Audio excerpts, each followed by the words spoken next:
হারা হলো, অনেকের চক্ষু হারিয়েছে, পঙ্গু হয়েছে।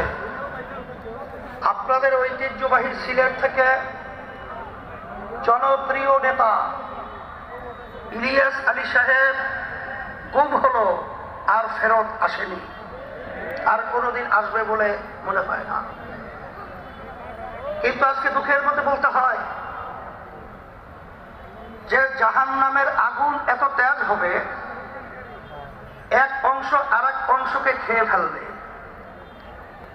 আজকে বাংলাদেশের মধ্যে 53 বছর পর্যন্ত যারা আমাদেরকে জিম্মি করে রেখেছিল, তাদেরও চরিত্র আজকে আমরা দেখেছি যে তারা তাদের নিজেদের কাছে নিজেরা নিরাপদ নয়। আজকে তারা নিজেরা নিজেদেরকে খেয়ে ফেলছে।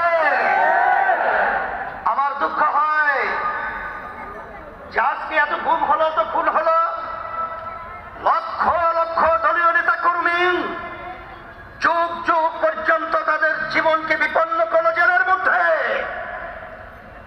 আমাদের দাবি ছিল জুলাই 5ই আগস্টের অভ্যুত্থান, আমাদের দেশে প্রয়োজনীয় দেশকে সুন্দর করার জন্য সংস্কার হবে। এই খুনিদের, গুমিদের, টাকা পাচারকারীদের দৃশ্যমান বিচার হবে। এরপরে লেভেল প্লেইং ফিল্ড, নির্বাচনের পরিবেশ তৈরি হবে। কিন্তু আমরা দেখে হতবাক, আজকে সংস্কারের ব্যাপারে বাধা,